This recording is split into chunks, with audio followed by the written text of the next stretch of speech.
आज के अखबारों में जो सबसे जरूरी बातें हैं वो सब लेकर आए हैं हम आपके अपने चैनल सुन लो यूपीएससी पर।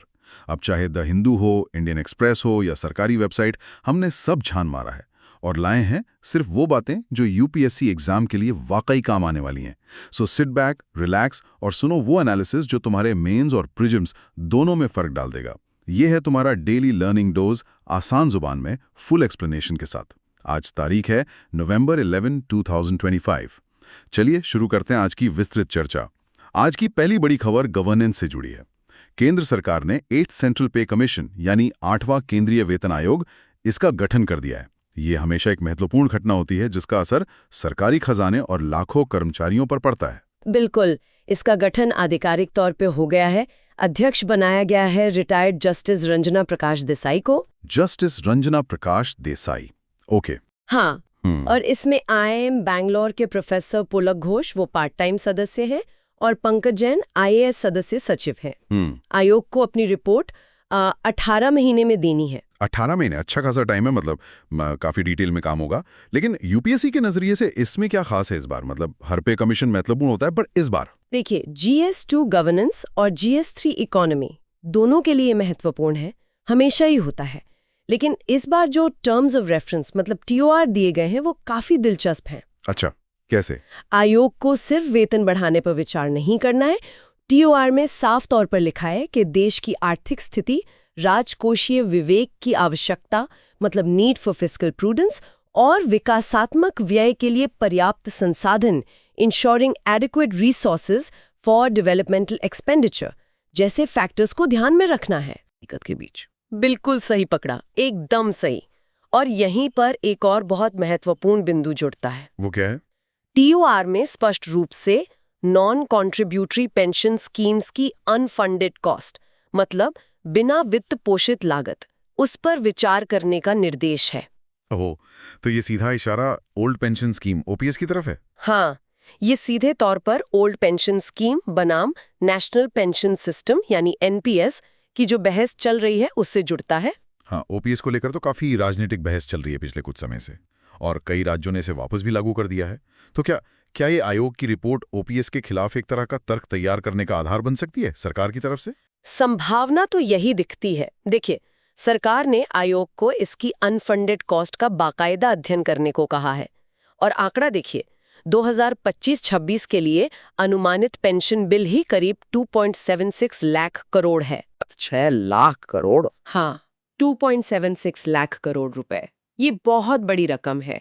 तो जाहिर है आयोग की रिपोर्ट एक महत्वपूर्ण तकनीकी दस्तावेज बन सकती है, ये दिखाने के लिए कि OPS वित्तीय रूप से कितना टिकाऊ है या शायद नहीं है। और इसका असर सिर्फ केंद्र सरकार के कर्मचारियों तक सीमित नहीं रहेगा। आपने कहा था TOR में राज्यों के वित्त पर प्रभाव का भी जिक्र है। हाँ, और ये तीसरा महत्वपूर्ण पहलू है, फिस्कल फेडरलिज्म यानी राजकोषीय संघवाद पर असर। देखिए, CPC की सिफारिशें टेक्निकली तो सिर्फ केंद्रीय कर्मचारियों के लिए होती हैं। हाँ, ये तो है। लेकिन होता क्या है कि राज्य सरकारें आम तौर पर उन्हें अपनाती ही हैं और कई राज्य पहले से ही वित्तीय दबाव में हैं, खासकर वो राज्य जो OPS पर वापस जा रहे हैं। तो संभव है कि केंद्र इस रिपोर्ट का इस्तेमाल राज्यों को वित्तीय अनुशासन की सलाह देने के लिए करे, या शायद भविष्य के फंड ट्रांसफर या राज्यों की उधार लेने की सीमा को इन सिफारिशों को अपनाने से जोड़ने के लिए भी कर सकता है। अच्छा, तो ये इसे एक सामान्य वेतन आयोग से कहीं ज्यादा, मतलब एक स्ट्रैटेजिक टूल जैसा बना देता है। एक तरह से हाँ, ये इसे राजकोषीय संघवाद को अप्रत्यक्ष रूप से प्रभावित करने वाला एक उपकरण बना देता है। समझ गया। तो प्रीलिम्स के लिए मुख्य बातें हुई, अध्यक्ष जस्टिस रंजना प्रकाश देसाई, रिपोर्ट 18 महीने में, और पहला CPC 1946 में बना था, 1946। हाँ। और मेंस के लिए ये TOR का विश्लेषण बहुत महत्वपूर्ण है, राजकोषीय दुविधा, OPS का कनेक्शन और ये राजकोषीय संघवाद वाला एंगल। अब आते हैं पॉलिटी और गवर्नेंस के ही एक और मुद्दे पर जो काफी संवेदनशील है, आवारा कुत्तों का खतरा और उस पर सुप्रीम कोर्ट का रुख। हाँ, ये मामला काफी समय से चल रहा है और सुप्रीम कोर्ट ने इस पर हाल ही में अपना रुख बदला है, जो पहले के आदेश से काफी सख्त है। क्या हुआ है लेटेस्ट डेवलपमेंट? सुप्रीम कोर्ट ने एक नया आदेश जारी किया है। इसमें कोर्ट ने सार्वजनिक स्थानों जैसे कि शैक्षणिक संस्थान, अस्पताल खेल परिसर, बस स्टैंड और रेलवे स्टेशन ऐसी जगहों से आवारा कुत्तों को तत्काल हटाने का निर्देश दिया है। तत्काल हटाने का, और हटाकर कहाँ ले जाया जाएगा? आदेश में कहा गया है कि इन कुत्तों को नसबंदी और टीकाकरण के बाद निर्दिष्ट आश्रयों मतलब डेजिग्नेटेड शेल्टर्स में रखा जाना है। अच्छा, तो ये पहले के आदेश से अलग कैसे है? मुझे याद है कुछ समय पहले कोर्ट ने एक संतुलित रुख अपनाया था। हाँ बिल्कुल, ये नया आदेश कोर्ट के ही अगस्त 22 के एक आदेश का अचानक उलटफेर है। उस आदेश में कोर्ट ने गैर आक्रामक नसबंदी किए हुए कुत्तों को उनके मूल स्थानों पर लौटने की अनुमति दी थी। वो एक तरह का कैच एंड रिलीज मॉडल था। तो अब कैच एंड रिलीज नहीं, बल्कि कैच एंड शेल्टर। सही कहा, कैच एंड शेल्टर। और ये बदलाव क्यों हुआ? कोर्ट का कहना है कि ये फैसला बढ़ते हुए कुत्ते के काटने के मामलों को देखते हुए लिया गया है। आंकड़े क्या कहते हैं इस बारे में? सरकारी आंकड़े काफी चौंकाने वाले हैं। बताया गया है कि 2024 में मतलब पिछले साल देश भर में 37 लाख यानी 3.7 मिलियन कुत्ते के काटने के मामले दर्ज हुए। 37 लाख, ये तो बहुत बड़ा नंबर है। जी हाँ, 37 लाख। तो ये आंकड़ा इस नए सख्त आदेश के पीछे एक बड़ा कारण है। यूपीएससी के लिहाज से ये मामला क्यों महत्वपूर्ण है? कई एंगल हैं। GS2 में जुडिशरी के तहत जुडिशियल एक्टिविज्म बनाम जुडिशियल ओवररीच का मुद्दा उठता है। क्या कोर्ट नीतिगत मामलों में इतना दखल दे रहा है? फिर गवर्नेंस में नगरपालिकाओं की भूमिका और क्षमता का सवाल है। क्या उनके पास इतने बड़े पैमाने पर कुत्तों को शेल्टर में रखने के लिए संसाधन है? इसे अनफंडेड मैंडेट कहते हैं, यानी आदेश तो दे दिया पर पैसा कहां से आएगा? अनफंडेड मैंडेट, हाँ, ये एक आम समस्या है लोकल बॉडीज के लिए। और GS1 सोशल इश्यूज में शहरीकरण की समस्याएं, मानव पशु संघर्ष जैसे टॉपिक इससे जुड़ते हैं। प्रीलिम्स के लिए मुख्य बातें: 2024 में 37 लाख कुत्ते के काटने के मामले, नया SC निर्देश सार्वजनिक स्थानों से कुत्तों को हटाकर शेल्टर में रखना, और ये अगस्त 22 के कैच एंड रिलीज वाले आदेश का उलटफेर है।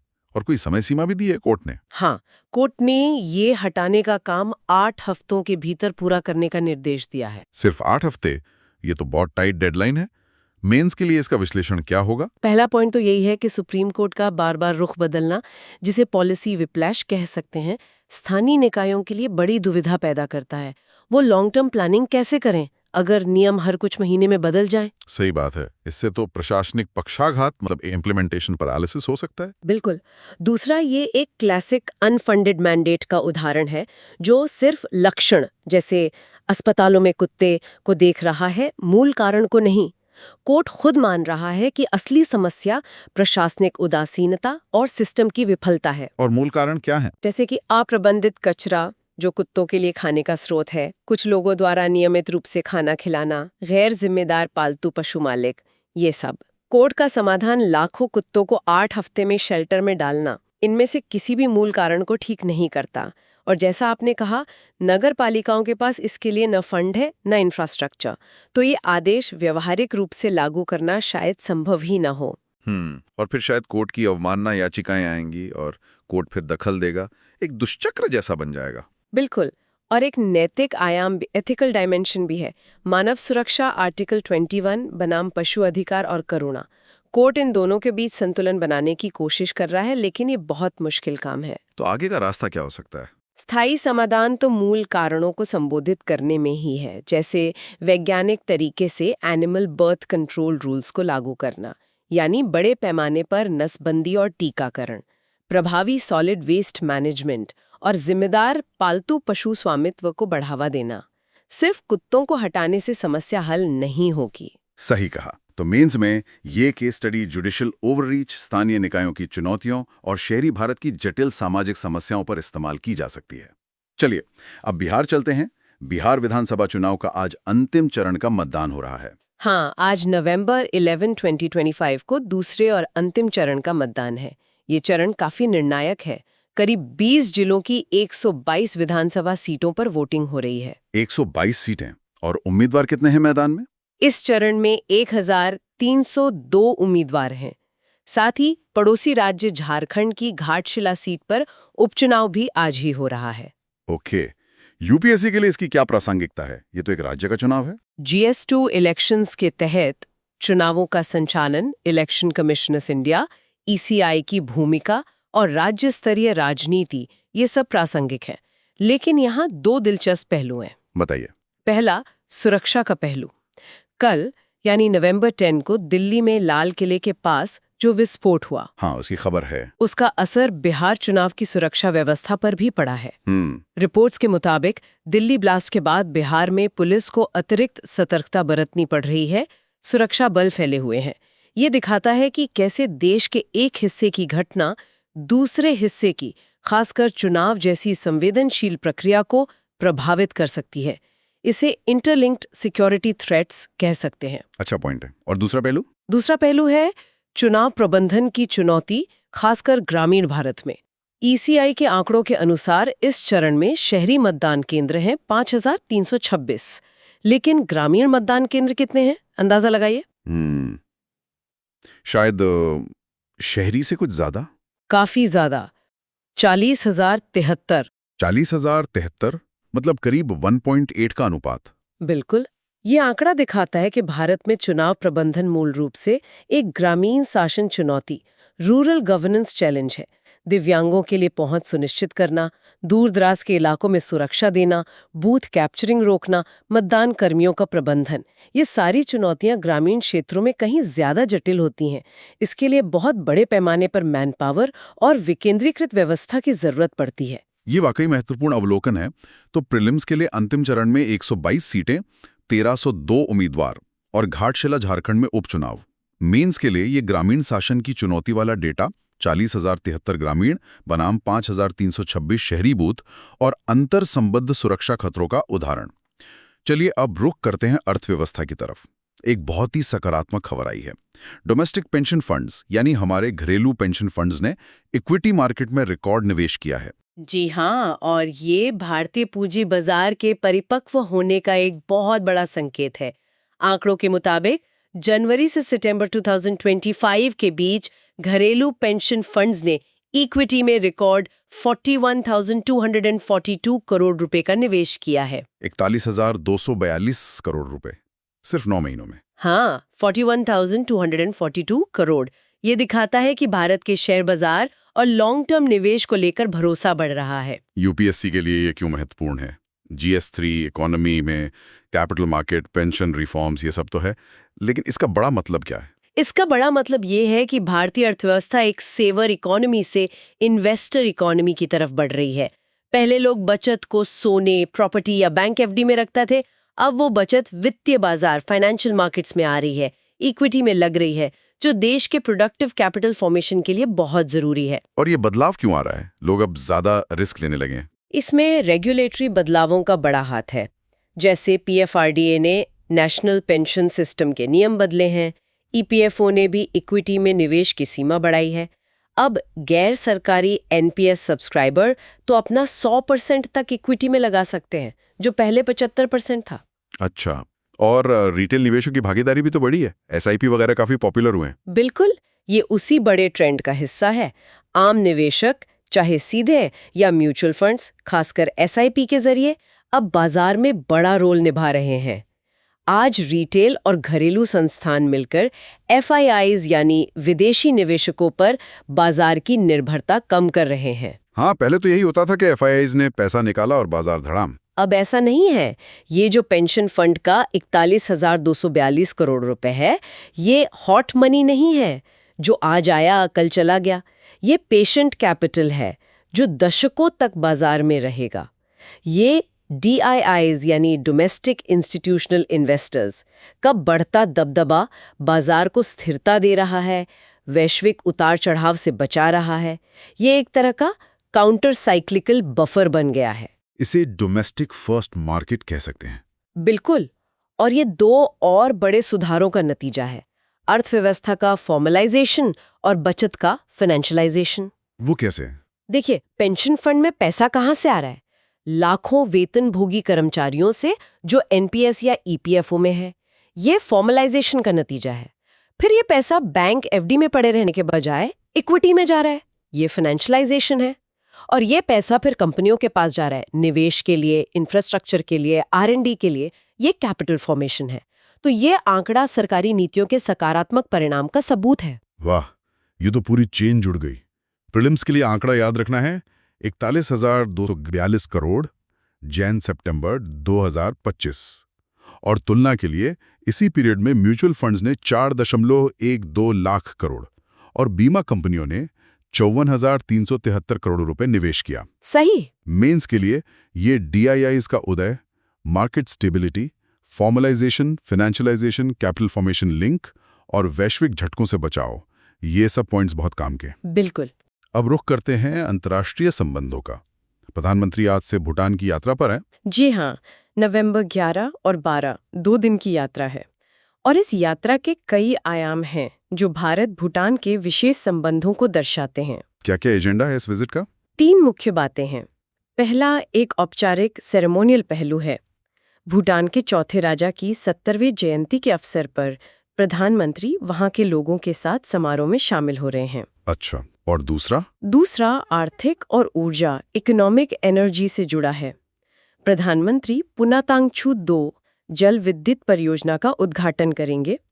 ये 1020 मेगावाट की परियोजना है और भारत भूटान ऊर्जा साझेदारी का एक बड़ा मील का पत्थर है। पुनातांगछू 2, ये नाम याद रखना होगा। तीसरा पहलू क्या है?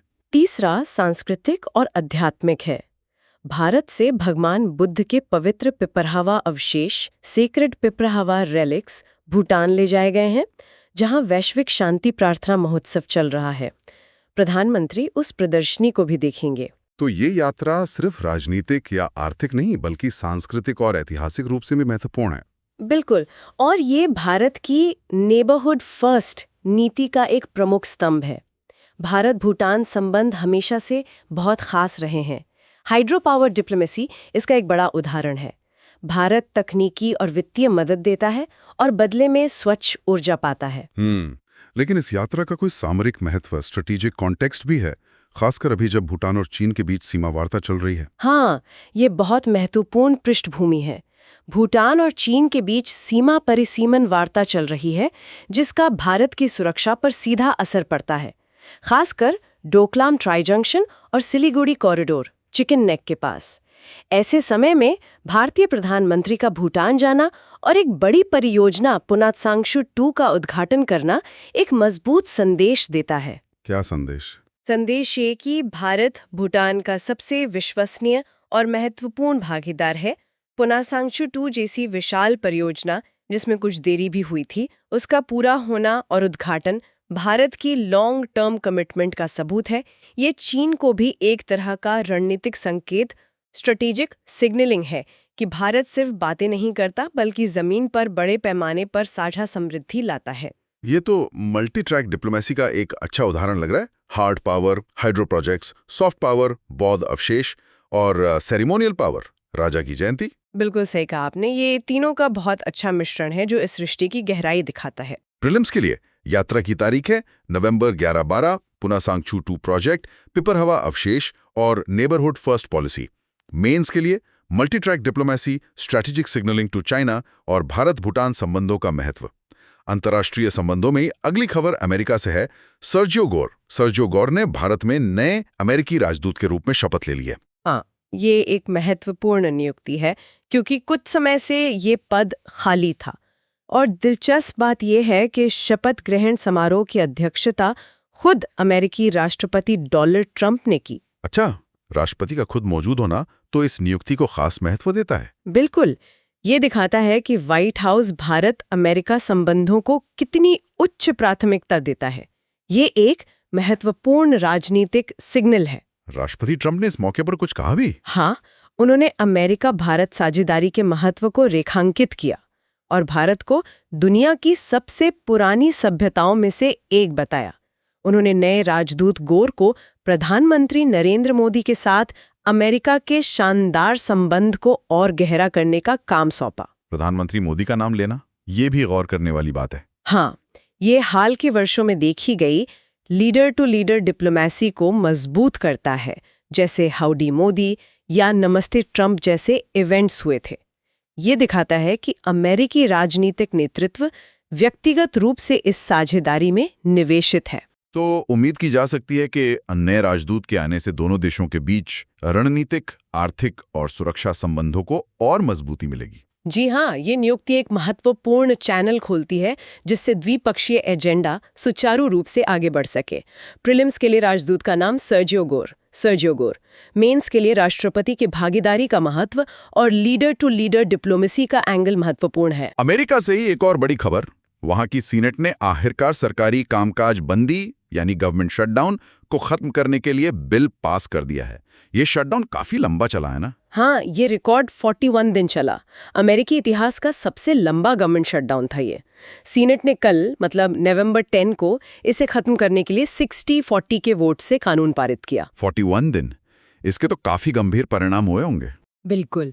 अमेरिका में संघीय खाद्य सहायता में देरी हुई, एयरपोर्ट्स पर दिक्कतें बढ़ीं, लाखों सरकारी कर्मचारी बिना वेतन के रहे और इसका असर सिर्फ अमेरिका तक सीमित नहीं रहा, इसने वैश्विक आर्थिक अनिश्चितता भी पैदा की थी। ये शटडाउन हुआ क्यों था? ये मूलतः एक राजनीतिक गतिरोध, पार्टिसन पॉलिटिकल डेडलॉक था। डेमोक्रेट्स और रिपब्लिकन्स के बीच, खासकर स्वास्थ्य देखभाल टैक्स क्रेडिट जैसे मुद्दों पर। तो अब ये बिल पास हो गया है? क्या शटडाउन पूरी तरह खत्म हो गया है? अभी ये बिल हाउस ऑफ रिप्रेजेंटेटिव्स में जाएगा वोट के लिए, लेकिन उम्मीद है कि वहां से भी पास हो जाएगा और राष्ट्रपति ने भी समर्थन का संकेत दिया है। हालांकि ये बिल सिर्फ एक स्टॉप गैप फंडिंग बिल है जो सरकार को जनवरी 30 तक ही फंड करेगा। मतलब ये एक अस्थायी समाधान है? हाँ, ये एक अस्थायी पैचवर्क है। मूल राजनीतिक ध्रुवीकरण तो बना हुआ है, इसलिए भविष्य में फिर से शटडाउन का खतरा टला नहीं है। भारत के लिए इस खबर का क्या महत्व है? दो मुख्य बातें हैं। पहला, शटडाउन के कारण एक तरह का डेटा ब्लैकआउट हो गया था।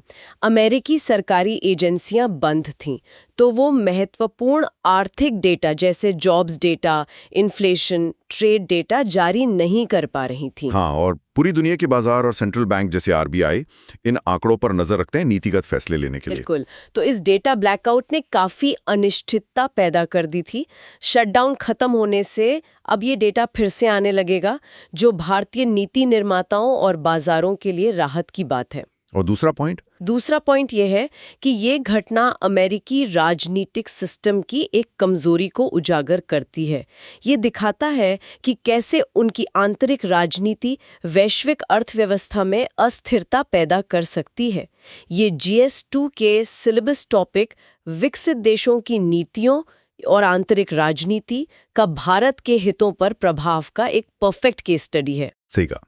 तो प्रीलिम्स के लिए 41 दिन का शटडाउन, सबसे लंबा, सेनेट वोट 60-40 और ये एक स्टॉप गैप बिल है। मेंस के लिए डेटा ब्लैकआउट का खत्म होना और वैश्विक अस्थिरता के स्रोत के रूप में अमेरिकी राजनीतिक प्रणाली की कमजोरी। और अब वापस चीन पर आते हैं। के वीजा वाली खबर हमने डिस्कस की थी, उसी से जुड़ा विश्लेषण। हाँ, तो जैसा हमने बात की, चीन का के वीजा वैश्विक प्रतिभा की भू राजनीति में एक बहुत सोचा समझा कदम है।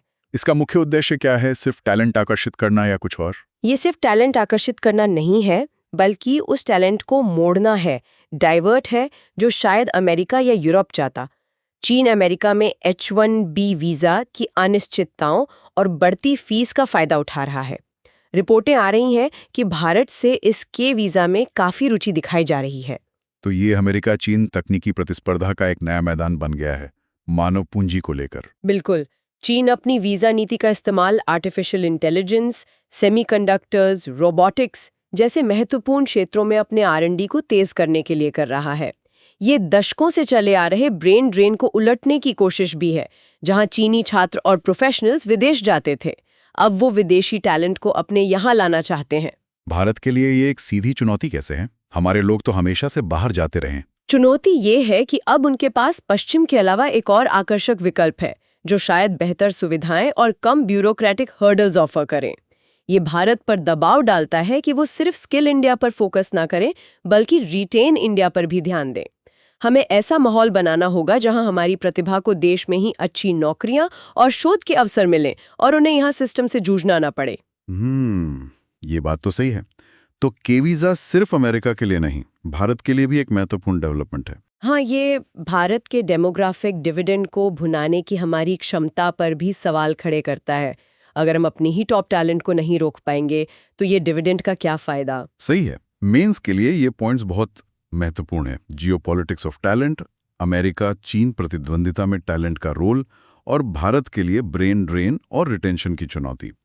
चलिए अब पर्यावरण और आपदा प्रबंधन से जुड़ी खबरों पर आते हैं। दिल्ली के वायु प्रदूषण पर हमने बात की थी, इंडिया गेट पर हुए विरोध प्रदर्शनों की। हाँ, और जैसा हमने डिस्कस किया, ये विरोध प्रदर्शन सिर्फ प्रदूषण के स्तर को लेकर नहीं थे, बल्कि ये शासन और विश्वास के संकट, crisis of governance and trust को भी उजागर करते हैं। खासकर वो डेटा में हेरफेर वाले आरोप। हाँ, वो सबसे गंभीर पहलू है। अगर जनता को ये लगने लगे कि सरकार या एजेंसियां जानबूझकर आंकड़ों को कम दिखा रही हैं ताकि GRAP जैसे सख्त कदम ना उठाने पड़े, तो फिर सरकार के किसी भी पहल पर भरोसा कैसे रहेगा? ये national clean air programme NCAP जैसे प्रयासों को भी कमजोर करता है। ये तो सीधे सीधे पारदर्शिता और जवाबदेही का सवाल है। बिल्कुल, और ये सिर्फ एक पर्यावरणीय संकट नहीं रह जाता, ये शासन का संकट बन जाता है। विरोध प्रदर्शनों में जो मांगे उठी हैं, जैसे एक स्वतंत्र एयर क्वालिटी और पब्लिक हेल्थ कमीशन जो संसद के प्रति जवाबदेह हो, वो इसी विश्वास के संकट को दर्शाती हैं। लोग अब मौजूदा सिस्टम पर भरोसा नहीं कर पा रहे हैं। और इसे पब्लिक हेल्थ इमरजेंसी के रूप में फ्रेम करना, ये भी एक बड़ा बदलाव है। क्योंकि ये इसे तुरंत आर्टिकल 21 यानी जीवन के अधिकार से जोड़ देता है। जब आप कहते हैं कि हवा इतनी जहरीली है कि एक वायरस के प्रकोप जितनी खतरनाक है, तो फिर सरकार की जिम्मेदारी भी उसी स्तर की हो जाती है। ये सिर्फ एक असुविधा नहीं, बल्कि जीवन और मृत्यु का सवाल बन जाता है। तो आगे का रास्ता क्या है? सिर्फ तकनीकी समाधान काफी नहीं होंगे? नहीं, समाधान बहुआयामी होना चाहिए। तकनीकी उपाय जैसे प्रदूषण नियंत्रण तो चाहिए ही, लेकिन साथ में शासन में सुधार, पारदर्शिता, जवाबदेही, डेटा की सत्यता, राजनीतिक इच्छा शक्ति, आरोप प्रत्यारोप से ऊपर उठकर काम करना और एक स्वास्थ्य केंद्रित दृष्टिकोण, हेल्थ सेंट्रिक अप्रोच अपनाना होगा। जब तक ये सब नहीं होगा, दिल्ली और अन्य शहर इस समस्या से जूझते रहेंगे। सही कहा। ये मुद्दा मेंस के लिए GS2 गवर्नेंस और GS3 एनवायरनमेंट दोनों के लिहाज से बहुत महत्वपूर्ण है। पर्यावरण खंड में ही एक और खबर है। आज से नई दिल्ली में तीसरा international conference on green hydrogen ICGH 2025 शुरू हो गया है। जी हाँ, ये भारत मंडपम में हो रहा है। 2 दिन का कार्यक्रम है और इसका उद्घाटन नवीन और नवीकरणीय ऊर्जा मंत्री श्री प्रहलाद जोशी ने किया। ग्रीन हाइड्रोजन आजकल काफी चर्चा में है। भारत का नेशनल ग्रीन हाइड्रोजन मिशन भी है। इस कॉन्फ्रेंस का क्या महत्व है? ये कॉन्फ्रेंस NGHM के कार्यान्वयन में तेजी लाने के लिए एक महत्वपूर्ण मंच है। इसका उद्देश्य सरकार, उद्योग और रिसर्च से जुड़े लोगों की प्राथमिकताओं को एक साथ लाना है। इसमें ग्रीन हाइड्रोजन की टेक्नोलॉजी, लागत, इंफ्रास्ट्रक्चर, मांग कैसे बढ़ाई जाए, इन सब पर चर्चा होगी। इस कॉन्फ्रेंस में एक खास बात और हुई है। हाँ, इसमें national green hydrogen mission NGHM का ऑफिशियल लोगो लॉन्च किया गया। ये लोगो माईगॉव पर हुई एक डिजाइन प्रतियोगिता के जरिए चुना गया था। अच्छा, एक लोगो लॉन्च करना ये क्यों महत्वपूर्ण है? देखिए, ये एक प्रतीकात्मक कदम लग सकता है, लेकिन ये एक महत्वपूर्ण नीतिगत बदलाव का संकेत है। भारत अब NGHM की प्लानिंग स्टेज से आगे बढ़कर ब्रांडिंग, इंप्लीमेंटेशन और ग्लोबल मार्केटिंग के फेज में जा रहा है। मतलब अब दुनिया को बताना है कि भारत ग्रीन हाइड्रोजन में सीरियस है। बिल्कुल, एक ऑफिशियल लोगो, एक बड़ा अंतर्राष्ट्रीय सम्मेलन जिसमें पोर्ट ऑफ रॉटरडैम अथॉरिटी जैसे वैश्विक खिलाड़ी शामिल हों, ये सब मिलकर ग्रीन हाइड्रोजन के लिए एक ब्रांड इंडिया बनाने की कोशिश है। ये ग्लोबल इन्वेस्टर्स, टेक्नोलॉजी पार्टनर्स और विदेशी सरकारों को संदेश देता है कि भारत अब एग्जीक्यूशन, ग्लोबल स्टैंडर्ड्स बनाने जैसे सर्टिफिकेशन और सप्लाई चेन बनाने पर फोकस कर रहा है। तो ये सिर्फ घरेलू नीति नहीं, बल्कि ग्लोबल मार्केट बनाने की तरफ एक कदम है। हाँ, इसे आप मार्केट मेकिंग कह सकते हैं। ग्रीन हाइड्रोजन टेक्नोलॉजी काफी महंगी है, इसमें बड़े निवेश की जरूरत है। तो ऐसे अंतर्राष्ट्रीय सहयोग और सम्मेलन निवेशक विश्वास बढ़ाने और टेक्नोलॉजी और फाइनेंस जुटाने के लिए बहुत जरूरी हैं। तो प्रीलिम्स के लिए तीसरा ICH 2025 नई दिल्ली में NGHM का लोगो लॉन्च हुआ और ये MNRE ministry of new and renewable energy के तहत आता है। मेंस के लिए NGHM भारत का ग्रीन हाइड्रोजन हब बनने का लक्ष्य और इस तरह के सम्मेलनों का महत्व ब्रांडिंग और अंतर्राष्ट्रीय सहयोग बढ़ाने में। अब विज्ञान और प्रौद्योगिकी यानी साइंस एंड टेक की बात। मीटी के AI गवर्नेंस गाइडलाइंस पर हमने पहले भी बात की थी, लेकिन थोड़ा और विस्तार से समझते हैं। हाँ, तो जैसा हमने डिस्कस किया, भारत ने AI रेगुलेशन के लिए एक थर्ड वे चुना है। न EU जैसा बहुत सख्त, न US जैसा बिल्कुल खुला। ये एक लाइट टच, प्रो इनोवेशन और फेज्ड अप्रोच है। और इसका आधार मौजूदा कानून है, जैसे IT एक्ट और DPTP एक्ट, कोई नया बड़ा कानून नहीं। फिलहाल तो नहीं। ये गाइडलाइंस मौजूदा कानूनों पर ही आधारित है। इनका फोकस है टेक्नो लीगल समाधानों पर, मतलब टेक्नोलॉजी के डिजाइन में ही सुरक्षा उपायों को शामिल करना। और जैसा हमने बात की, इसमें 2 चीजें बहुत महत्वपूर्ण हैं। एक Bharat specific risk assessment framework और दूसरा नेशनल एआई इंसिडेंट डेटाबेस। उस इंसिडेंट डेटाबेस के बारे में थोड़ा और बताइए, वो कैसे काम करेगा और क्यों इतना अहम है? देखिए, एआई इतनी तेजी से बदल रहा है कि आज कोई नियम बनाए, कल वो शायद अप्रासंगिक हो जाए।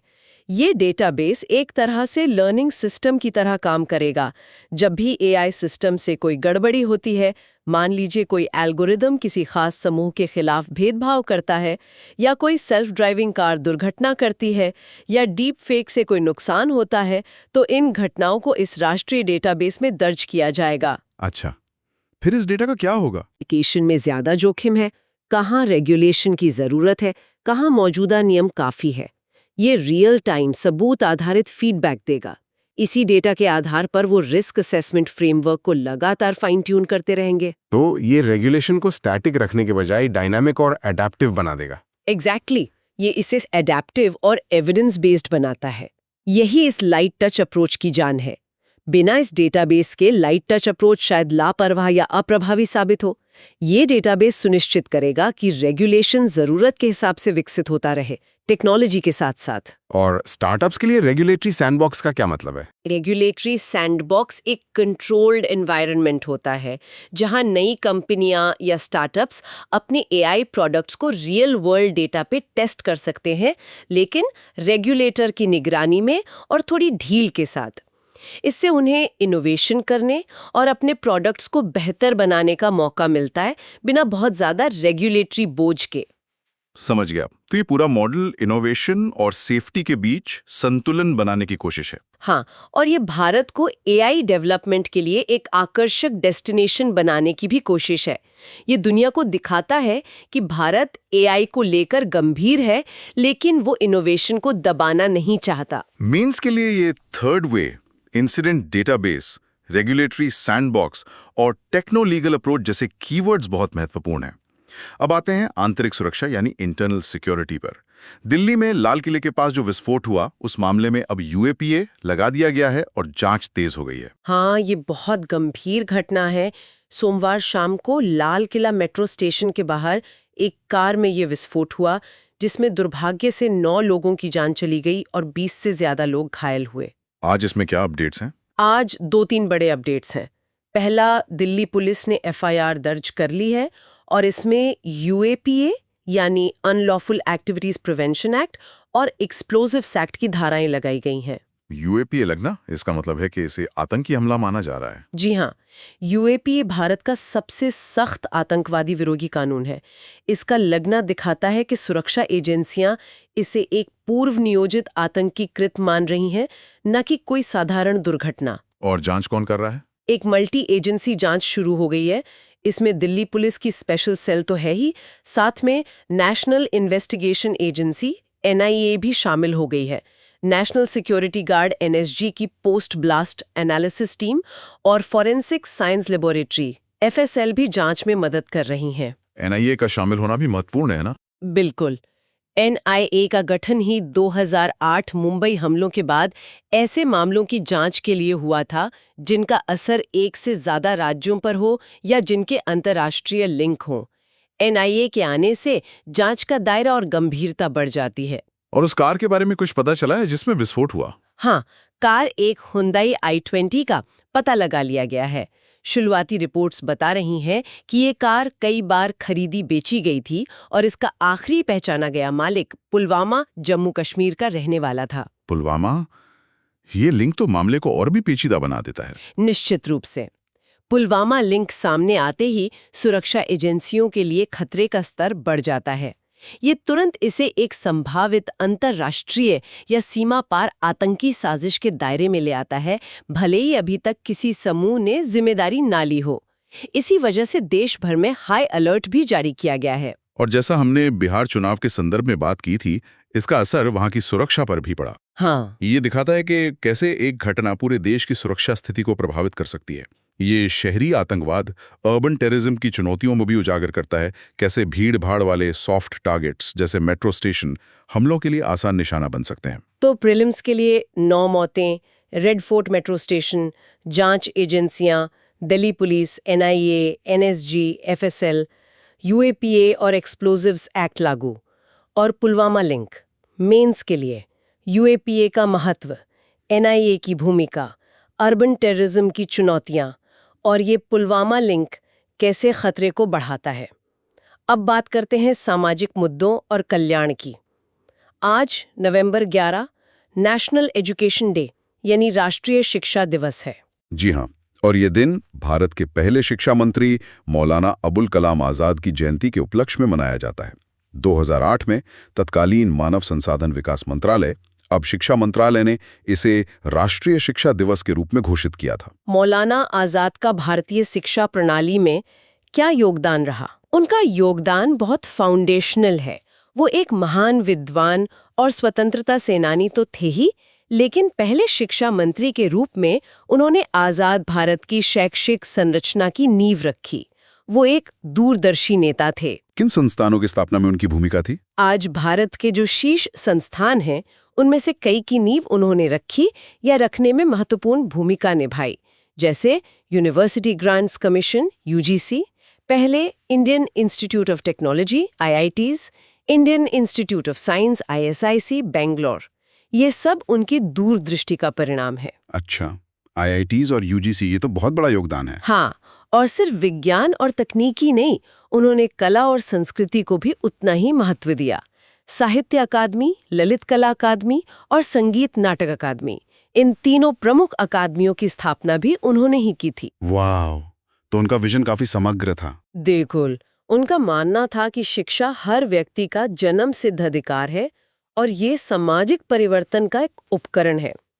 वो सिर्फ साक्षरता पर जोर नहीं देते थे, बल्कि मन को जगाने, वैज्ञानिक सोच को बढ़ावा देने और सार्वभौमिक प्राथमिक शिक्षा और वयस्क साक्षरता पर बल देते थे। उनका एक प्रसिद्ध कोट भी है शायद शिक्षा पर। हाँ, उन्होंने कहा था, यह प्रत्येक व्यक्ति का जन्मसिद्ध अधिकार है कि वो कम से कम बुनियादी शिक्षा प्राप्त करें, जिसके बिना वो नागरिक के रूप में अपने कर्तव्यों का पूरी तरह से निर्वहन नहीं कर सकता। बहुत गहरी बात है।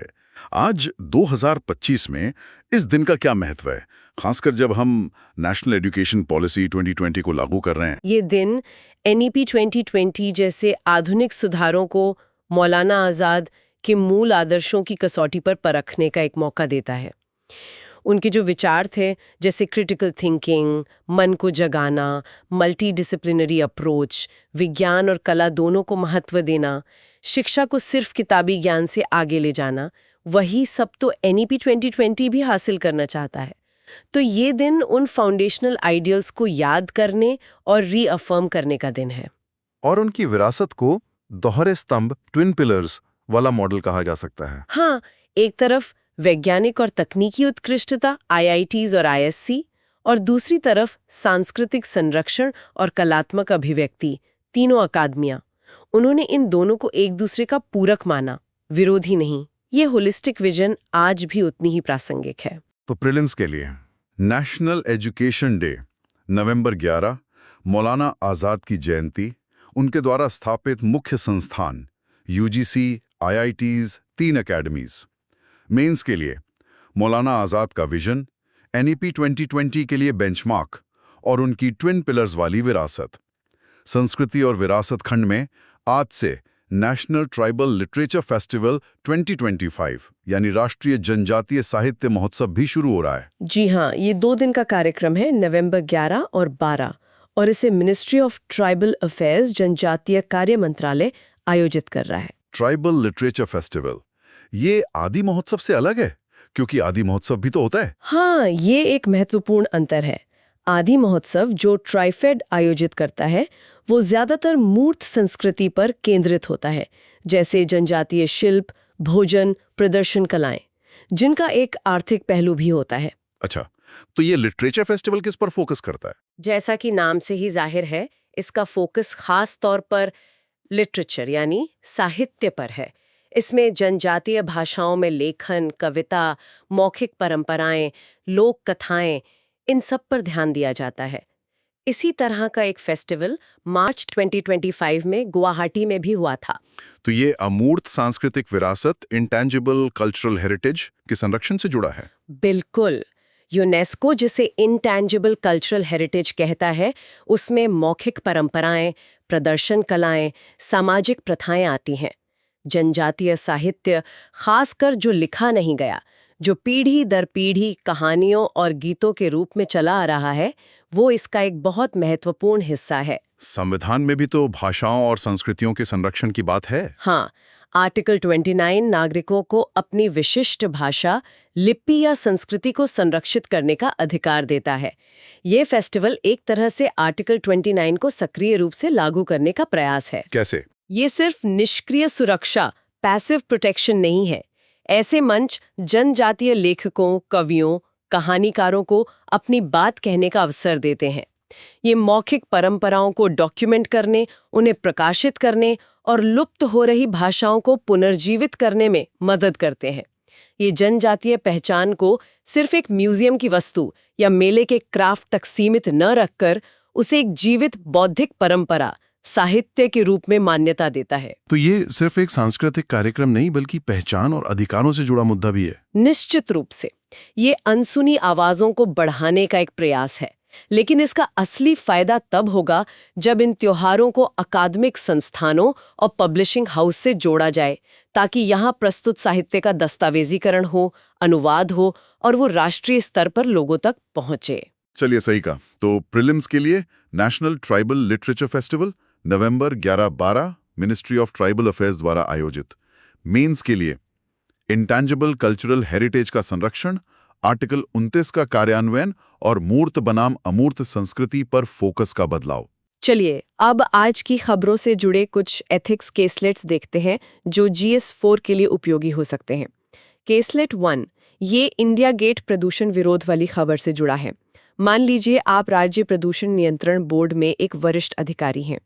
आरोप लग रहे हैं कि अधिकारी जानबूझकर मॉनिटरिंग डेटा में हेरफेर कर रहे हैं ताकि शहर का औसत AQI सीवियर कैटेगरी में ना जाए और GRAP 4 के सख्त नियम जैसे कंस्ट्रक्शन रोकना लागू ना करने पड़े। अगले हफ्ते शहर में एक बड़ा ग्लोबल इन्वेस्टमेंट समिट होना है। आपके राजनीतिक बॉस ने आपको इशारों में समझाया है कि समिट से ठीक पहले सीवियर अलर्ट और कंस्ट्रक्शन रुकने से गलत संकेत जाएगा। आपको पता है कि AQI बॉर्डर लाइन पर है और अगर कुछ प्रमुख मॉनिटर ऑफलाइन दिखाए जाएं या उनके डेटा को एवरेज में शामिल न किया जाए तो औसत सीवियर से ठीक नीचे रह सकता है। अब आपके सामने नैतिक दुविधा क्या है? दुविधा है पारदर्शिता और जवाबदेही बनाम राजनीतिक दबाव, जनता का स्वास्थ्य और जीवन का अधिकार बनाम आर्थिक हित, निवेश समित, और शासन में सत्यनिष्ठा बनाम एक तरह की व्यवहारिकता। बिल्कुल। यहाँ स्टेक होल्डर्स कौन कौन हैं?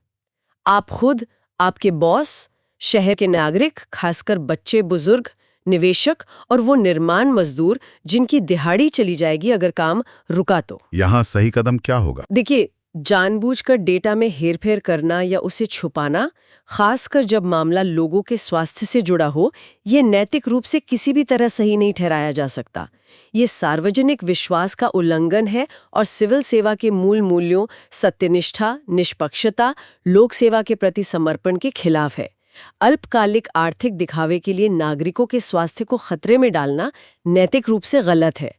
सही कदम होगा सटीक डेटा प्रस्तुत करना और नियमों GRAT का पालन करना, भले ही उसके राजनीतिक या आर्थिक परिणाम मुश्किल हो। मुश्किल फैसला है, पर नैतिक रूप से यही सही लगता है। केसलेट 2, ये तमिलनाडु में ECI के स्पेशल इंटेंसिव रिवीजन SIR वाले विवाद से जुड़ा है।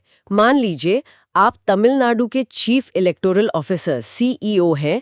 ECI ने सिर्फ 30 दिन की सीमा देकर मतदाता सूची के SIR का आदेश दिया है।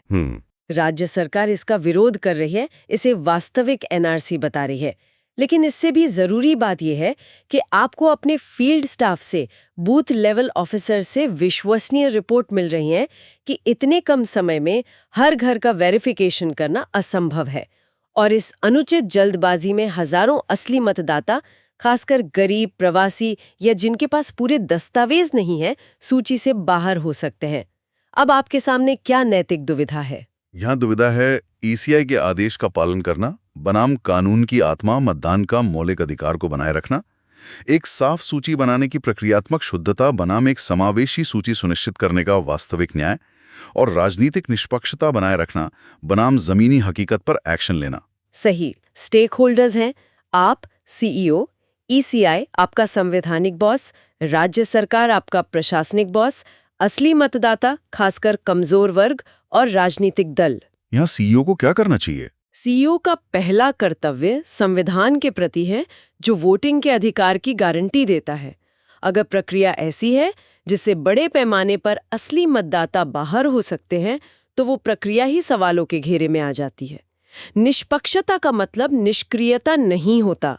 सीईओ को आधिकारिक तौर पर डेटा के साथ ईसीआई को रिपोर्ट करना चाहिए कि ये समय सीमा अव्यावहारिक है और इससे मताधिकार का हनन होने का गंभीर खतरा है। उन्हें विस्तार और स्पष्ट दिशा निर्देशों की मांग करनी चाहिए।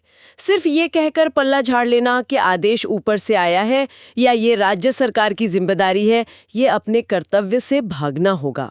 सही है, मतलब तथ्यों के साथ अपनी आपत्ति दर्ज करानी चाहिए। चलिए अब जल्दी से देख लेते हैं आज की खबरों में आए कुछ महत्वपूर्ण स्थान, व्यक्ति, रिपोर्ट और समितियां। प्रीलिम्स के लिए बहुत उपयोगी हो सकते हैं। जरूर। व्यक्ति, जस्टिस रंजना प्रकाश देसाई, 8वें केंद्रीय वेतन आयोग की अध्यक्ष। व्यक्ति, मौलाना अबुल कलाम आजाद, भारत के पहले शिक्षा मंत्री।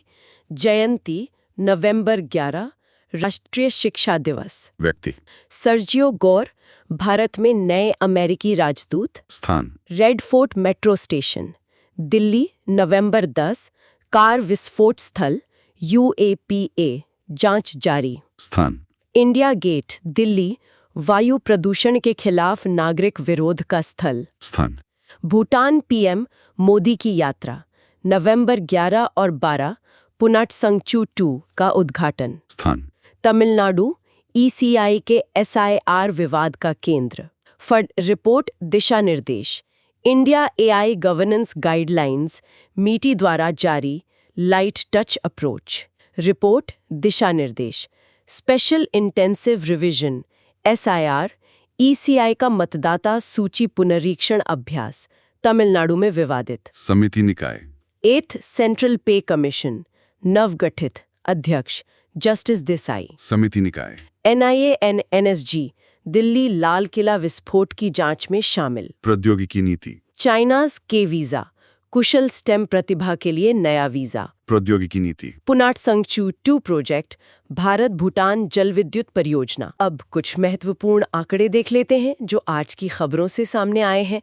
ये मेंस के उत्तरों में वजन डालने के लिए आवश्यक है। हाँ बिल्कुल। आज के मुख्य सांख्यिकी, नवंबर 11, 2025, आंतरिक सुरक्षा, 9 मौतें दिल्ली लाल किला विस्फोट में। राज व्यवस्था, शासन, 37,03.7 मिलियन 2024 में दर्ज कुत्ते के काटने के मामले, SC के नए आदेश का संदर्भ, 37 लाख। राज व्यवस्था, शासन, 68,06.8 मिलियन, बिहार में मतदाता सूची से हटाए गए नाम, पिछला मामला, SIR विवाद का संदर्भ। राज व्यवस्था, चुनाव, 122 सीटें बिहार चुनाव के अंतिम चरण में। राज व्यवस्था, चुनाव, 40,073 बिहार अंतिम चरण में ग्रामीण मतदान केंद्र बनाम 5326 शहरी। अर्थव्यवस्था, 40,242 करोड़ रुपए घरेलू पेंशन फंड का इक्विटी निवेश, जैन-सेप 2025, 41,242 करोड़। अंतर्राष्ट्रीय संबंध, 41 दिन अमेरिकी सरकार के शटडाउन की अवधि सबसे लंबी। पर्यावरण, 400 AQI दिल्ली में सीवियर वायु गुणवत्ता, नागरिक विरोध का कारण। अब 2 संपादकीय विश्लेषणों पर नजर डालते हैं। पहला विपक्ष के लिए जोहरान ममदानी के NYC मेयर अभियान से सीखने के बारे में है। ये शायद सीधे UPSC सिलेबस से न जुड़ा हो, पर राजनीतिक रणनीति समझने के लिए दिलचस्प है। हाँ, ये लेख कहता है कि ममदानी का अभियान भारतीय विपक्ष के लिए सबक है। पहला सबक, दक्षिणपंथी वोटरों को खारिज न करें, उनकी शिकायतों को सहानुभूति से सुनें। दूसरा, एजेंडा का आधार एक ठोस आर्थिक कार्यक्रम हो जो उन शिकायतों को दूर करे, जैसे किराया, बस किराया, चाइल्ड केयर। तीसरा, सिर्फ अर्थशास्त्र नहीं, विचारधारा जैसे बहुलवाद, लोकतंत्र का बचाव भी जरूरी है। चौथा, जीतने के लिए व्यवहारिक समझौते करे, वैचारिक शुद्धतावाद से बचें।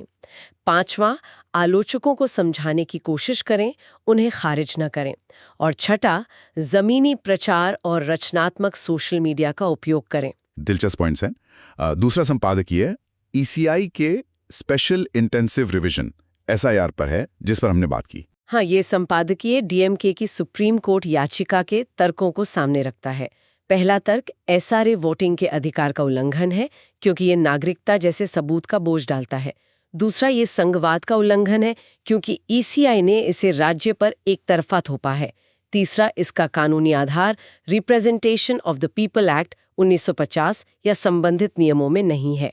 चौथा, कम समय सीमा से बड़े पैमाने पर असली मतदाता, खासकर कमजोर वर्ग, बाहर हो सकते हैं। पांचवां, ये इफेक्टिवली एक वास्तविक NRC है। और छठा, ये तमिलनाडु की जनसांख्यिकी बदलने की कोशिश हो सकती है। इसमें बिहार में 68 लाख नाम कटने का उदाहरण भी दिया गया है। ये काफी गंभीर आरोप है। देखना होगा सुप्रीम कोर्ट इस पर क्या कहता है।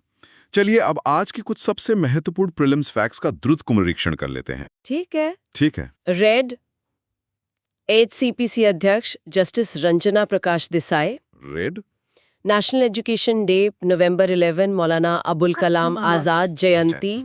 Red, India Bhutan project, PM Bhutan में पुनः शंगजू 2 हाइड्रो प्रोजेक्ट का उद्घाटन करने गए। रेड, AI गवर्नेंस, मीटी guidelines, light touch, risk framework, national AI incident database. Red, Delhi blast probe, NIS NSG शामिल, UAPA लागू। रेड, शाइनास के वीजा, स्टेम प्रोफेशनल्स के लिए बिना जॉब ऑफर के। Red, stray dog data, SC का नया आदेश 2024 में 37 लाख कुत्ते के काटने के मामले। रेड, CIR कंट्रोवर्सी, तमिलनाडु में ECI का रिवीजन, वास्तविक RNC, फेडरल स्ट्रक्चर उल्लंघन का आरोप। Red, pension fund investment, record 41,242 crore equity में, जैन से सेप 2025। रेड, US शटडाउन, 41 दिन का शटडाउन समाप्त, सबसे लंबा। Red, new US ambassador Sergio Gor Bharat में। रेड, बिहार पोलिंग, अंतिम चरण में 122 सीटें, 40,000 प्लस ग्रामीण बूथ। Red, culture, National Tribal Literature Festival आज से शुरू। Red, green hydrogen, 3rd ICGS 2025 Delhi, NGHM logo launch. Red, Buddhist diplomacy, Piprahwa अवशेष, भूटान में प्रदर्शित। अब देखते हैं आज की इस चर्चा पर आधारित कुछ मेंस प्रैक्टिस क्वेश्चंस और उनकी मॉडल उत्तर रूपरेखा। Q1, GS3 SNT governance. मेटी के नए इंडिया AI गवर्नेंस गाइडलाइंस एक व्यापक नए कानून के बजाय लाइट टच प्रो इनोवेशन दृष्टिकोण प्रस्तावित करते हैं। नेशनल AI इंसिडेंट डेटाबेस के इसके प्रस्ताव के आलोक में इस मॉडल का समालोचनात्मक विश्लेषण करें। 15 अंक 250 शब्द। इसमें भारत के थर्ड वे को समझाना होगा, इसके फायदे, इनोवेशन और संभावित कमियां, क्या स्वैच्छिक नियम काफी हैं, बतानी होंगी, और फिर इंसिडेंट डेटाबेस की भूमिका को विस्तार से बताना होगा कि ये कैसे संतुलन बनाता है। Q2, GS3 environment, GS2 governance. हाल के नागरिक विरोधों ने दिल्ली के वायु प्रदूषण को मौसमी असुविधा से सार्वजनिक स्वास्थ्य आपातकाल और राजनीतिक विश्वासघात के रूप में फिर से परिभाषित किया है। उन शासन विफलताओं पर चर्चा करें जिनके कारण सार्वजनिक विश्वास का ये क्षरण हुआ है। 15 अंक है 250 शब्द। यहाँ आपको प्रदूषण संकट के बदलते परसेप्शन, फ्रेम शिफ्ट पर फोकस करना होगा और फिर शासन की कमियों को गिनाना होगा, जैसे पारदर्शिता की कमी, जवाबदेही का अभाव, डेटा हेरफेर के आरोप और स्वास्थ्य केंद्रित प्रतिक्रिया की कमी। Q3, GS2 polity and federalism. Tamil Nadu में ECI के स्पेशल इंटेंसिव रिवीजन SIR के खिलाफ DMK द्वारा उठाए गए कानूनी और संवैधानिक तर्कों का विश्लेषण करें। क्या आपको लगता है कि ECI का अभ्यास संघीय ढांचे का उल्लंघन करता है? पुष्टि करें। 15 अंक 250 शब्द। इसमें डीएमके के तर्कों, संघवाद, मौलिक अधिकार, कानूनी आधार को समझाना है, ईसीआई के पक्ष आर्टिकल 324 को भी रखना है और फिर अपना विश्लेषण देना है कि क्या प्रक्रिया की जल्दबाजी और एक तरफा थोपना संघवाद का उल्लंघन है। Q4 GS3 internal security, Delhi Lal Qila विस्फोट के बाद बहु एजेंसी जांच NIA NSG शहरी आतंकवाद की जटिल अंतरसंबद्ध प्रकृति को उजागर करती है। शहरी केंद्रों को ऐसे खतरों से सुरक्षित करने में प्राथमिक चुनौतियों पर चर्चा करें। 10 अंक 150 शब्द। यहाँ शहरी आतंकवाद की प्रकृति, सॉफ्ट टारगेट गुमनामी और चुनौतियां खुफिया जानकारी, अंतर एजेंसी समन्वय, लॉजिस्टिकल लिंक जैसे पुलवामा कनेक्शन पर फोकस करना है। Q5 चीन का नया के वीजा प्रतिभा की वैश्विक भू राजनीति में एक रणनीतिक उपकरण है। भारत और भारत के प्रतिभा पलायन ब्रेन ड्रेन पर इसके संभावित प्रभावों का मूल्यांकन करें। 10 अंक 150 शब्द। इसमें के वीजा को समझाना है, ये कैसे टैलेंट को मोड़ रहा है और भारत के लिए इसके क्या मायने हैं। ब्रेन ड्रेन का नया चैनल, R&D पर दबाव और जियोपॉलिटिकल एंगल। और अब समय है आज की चर्चा पर आधारित एक छोटे से क्विज का। तैयार है? Q1 निम्नलिखित में से किसे नवगठित 8वें केंद्रीय वेतन आयोग के अध्यक्ष के रूप में नियुक्त किया गया है? A. Prof Pulak Ghosh, B. Pankaj Jain IAS, C. Justice Ranjana Prakash Desai, D. M.K. Stalin. सही उत्तर है C. जस्टिस रंजना प्रकाश देसाई। केंद्र सरकार ने सेवानिवृत्त जस्टिस रंजना प्रकाश देसाई की अध्यक्षता में 8वां CPC गठित किया है। Q2 हाल ही में चर्चा में रही पुनासांगचू 2 परियोजना भारत और निम्नलिखित में से किस देश के बीच एक प्रमुख जल विद्युत परियोजना है? A. Nepal, B. Bhutan, C. Bangladesh, D. Sri Lanka. सही उत्तर है B. भूटान।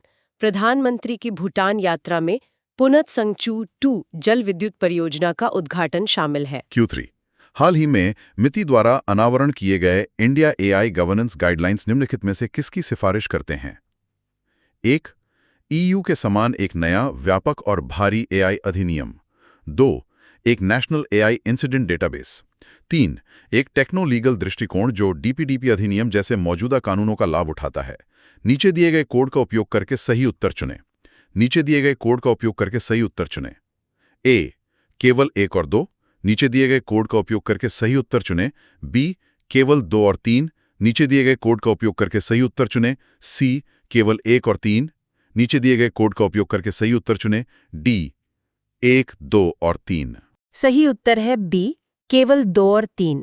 गाइडलाइंस भारी कानून से बचते हैं और लाइट टच अप्रोच अपनाते हैं। वे नेशनल AI इंसिडेंट डेटाबेस और टेक्नो लीगल दृष्टिकोण की सिफारिश करते हैं।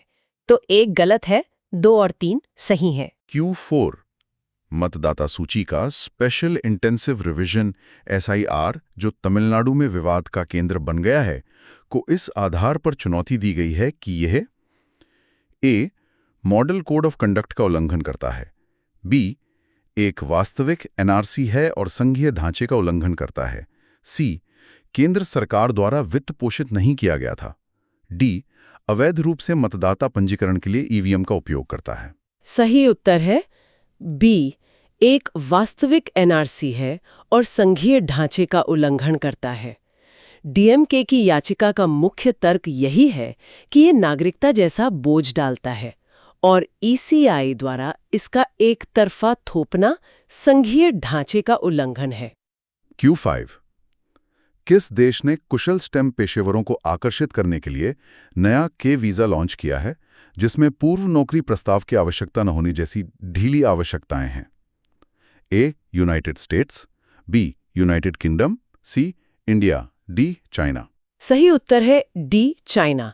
चीन ने ये के वीजा लॉन्च किया है जो US H-1B कार्यक्रम की अनिश्चितताओं के बीच वैश्विक प्रतिभा को आकर्षित करने का एक प्रयास है।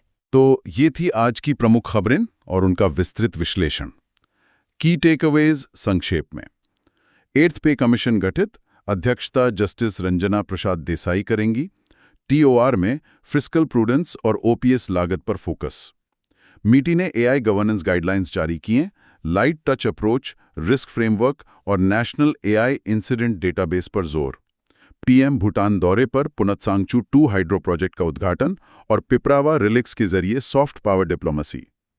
चाइना का नया के वीजा वैश्विक स्टेम टैलेंट के लिए, भारत के ब्रेन ड्रेन के लिए नई चुनौती। दिल्ली रेड फोर्ट ब्लास्ट की जांच NINSG कर रही है, UAPA लागू। तमिलनाडु में ECI के SIR पर विवाद, DMK ने फेडरल स्ट्रक्चर के उल्लंघन का आरोप लगाया है। दिल्ली में प्रदूषण पर नागरिक विरोध, इसे पब्लिक हेल्थ इमरजेंसी के रूप में देखा जा रहा है। उम्मीद है आपको ये चर्चा उपयोगी लगी होगी। आज की मेहनत कल की कहानी बदल देगी। अगर ये सेशन अच्छा लगा तो लाइक, शेयर और कमेंट जरूर करो और सब्सक्राइब करो सुन लो UPSC को। 299 रुपीज़ मेंबरशिप ज्वाइन करके एक्सक्लूसिव कंटेंट का एक्सेस लो। मिलते हैं कल इसी समय कुछ और महत्वपूर्ण खबरों और उनके विश्लेषण के साथ। धन्यवाद।